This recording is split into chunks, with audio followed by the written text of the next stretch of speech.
With the Phillies in first place after they salvaged one game of a three-game series in San Diego, winning yesterday. Nice way to go into the break. You'd rather win than get swept. And now we are left this week to digest the All-Star game, the festivities, all that, which I enjoy, by the way. I like the baseball All-Star game more than any All-Star game that's out there. I think it's the most genuine one. But we are consumed also with this possibility of a trade. And I listened to a lot of the morning show, and the discussion is mainly over whether you would like to have the known or the unknown. The prospects being the unknown, you're trading for the known. I think it's shaped by where you are as an organization, the whole thing. So let me just get into it.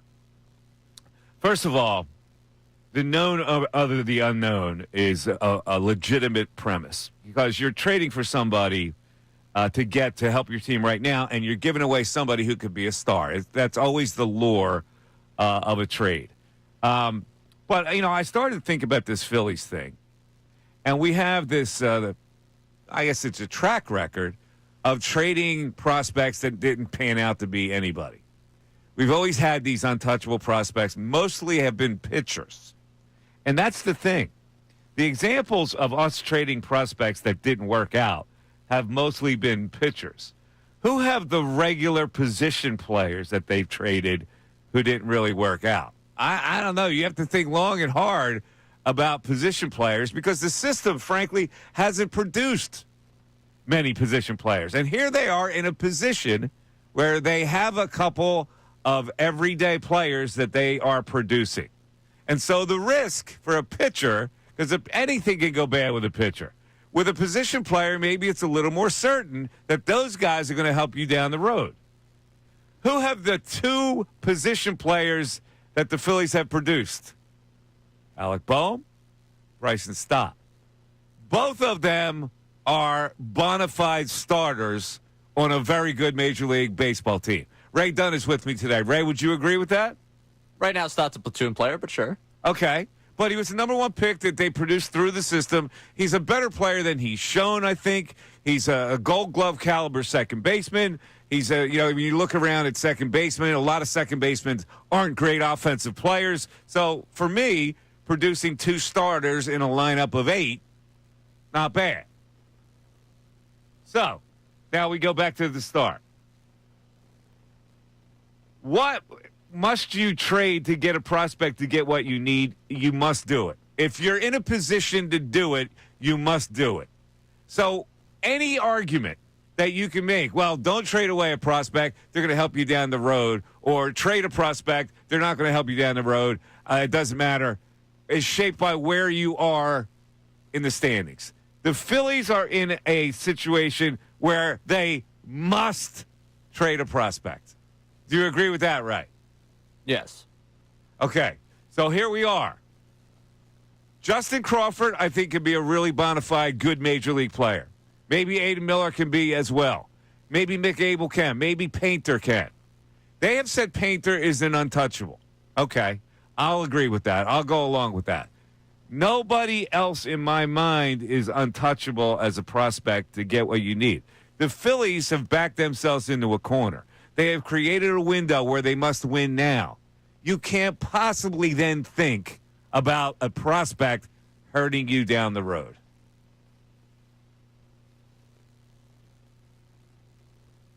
Is that right or wrong? That is correct. Yeah. Oh, okay. I mean, so you're on board with me today. Yeah, I'm on board with you. I think you're in this point, like the idea that people keep pointing to of some other window, some other time, like this prospect might help you down the line.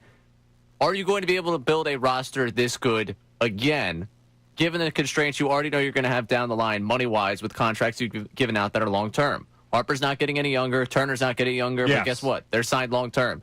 Nola's not getting younger. He's signed long-term. Zach Wheeler is part of the driving force that you have this window, and he's already told you he has an expiration date.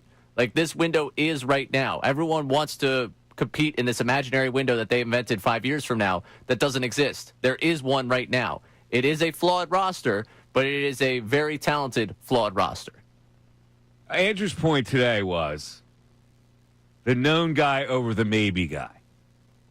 Now, that's fine and dandy. That doesn't work all the time, though. The known guy over the maybe guy doesn't work all the time unless you are in a position where you have to do it. And to me, that settles it. That settles the whole thing. Where the Phillies are determines whether they need to make this trade and give away prospects. And unfortunately, they have to give away prospects. And I say to that, well, develop more prospects then. Like your whole system is geared on hundreds of employees and scouts that can find players and coaches who can cultivate these players at a lower level of the minor leagues. So if you have to trade away Aiden Miller and Justin Crawford, and you may have to trade both of them away, then you have to do it, and then you put the onus back on your system. Right, and you guys keep developing the guys that you've brought in over the last couple of years. And I think last night, the way they go in the draft starts to tell you that they're thinking about how annoying it is to continue trading for bullpen help because they drafted a lot of guys that are basically two-pitch out guys that have experience, that throw the ball hard. Like, I think that, to me, shows you they know where their deficiency's been. They have not developed a lot of guys that could be back-end guys. They've been tired of trading for back-end guys, and I think they're sick of losing people in their system that they value because they cannot address the bullpen year in and year out doing this. They have to do it this year. Correct. But I think they're sick of doing it this way. Yeah, so the premise of the known guy over the maybe guy is only determined if you must do it. Sometimes you must not do it. Sometimes if you're a good team and you're not ready to win, you don't have to do it. Then the known guy over the maybe guy doesn't necessarily work. But you're in a window, and you've been in a window now where the must is the there. window. It's created by the window. So I'm like, to me, it's no longer a discussion on whether they should do it. It's what they should do, and they need to do. And they need to go out there and address the back end of that bullpen. Exactly. And they still need to address that lineup. Exactly. All right. This next thing, as we get into the break, is not going to make me very popular, but I don't like it. Zach Wheeler has opted out of the All-Star game. And I go, why? Why would you opt out of an All-Star game and lose the premise of what an All-Star game is supposed to be about? An All-Star game is supposed to be about the pride of the fan of your regional area to watch you in an All-Star game. It's not about you all the time.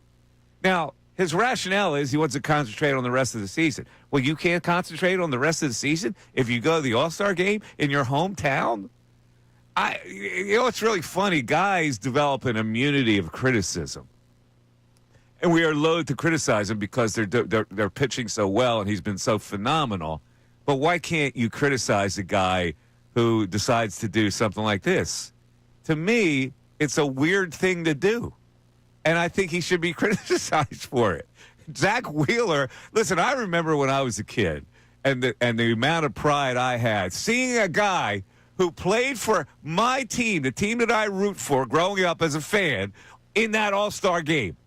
The pride that was so cool. Oh, there's my guy. And I remember the days when the Phillies weren't very good, and then you had one representative from the Phillies was in the All-Star game, and it was a groundswell of pride. You enjoyed that. Now, maybe it's an archaic attitude, but I would have loved to have seen Zach Wheeler pitching an All-Star game with the Phillies crest. Now, I'm thinking that you don't feel the same way, Ray. Nah, okay. I knew it. I'm going, why? It's not about, listen, if you're good enough to be selected for an All-Star game, that's a burden now all of a sudden? You're good enough to be selected in the All-Star game to represent Philadelphia in the All-Star game, and that's a burden? Where do we get all this stuff now? It's a burden and you don't have to pitch in an All-Star game for 2 innings or 1 inning? Doesn't want to, he doesn't have to. I'm cool What with do you it. mean if he doesn't want to, he doesn't have to? This is not about him. It's about the fans.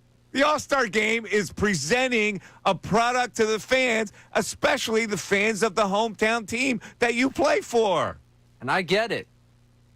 If he doesn't want to pitch the All-Star Game, I don't need Wheeler out there grooving pitches just because he needs to show up. He's going to be grooving pitches? Well, if he's or not, is he going to try to get somebody out? If he doesn't want to be there, why would he be there throwing his best stuff? Why doesn't he want to be there is the question. Why would you have a pompous attitude about, I'd rather have the rest? I'm more curious in this situation if he was told Skeens was going to be the starter and he was offended by it. Well, he could be the starter anyway based on that kind of rest, could he? He pitched Saturday. He was only going to pitch 1 inning. He's going to pitch 1 inning. So starting it at 1 inning and warming up and doing whatever it is, I think it's a violation. I'm fine with it. And I know people are going to my game. You're complaining about he's our guy. And blah, blah, it's more important for him in the season. Yeah, okay. It could have been the same premise if he pitched 1 inning in the All-Star game too, and we would have. And Philly fans would have gone, "That's our guy."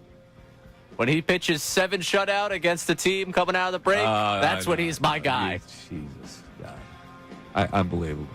610-632-0997. You know, and the whole world's going to be against me too. The whole world's going to be pro. If he doesn't want to pitch, he doesn't have to pitch. Oh, okay. It's the All-Star game. He got selected. Mike Missanelli show continues after that. Thanks for watching. I love these outro videos because I can actually talk with my hands and it looks normal here. So subscribe right here and watch some more videos for us. How about it?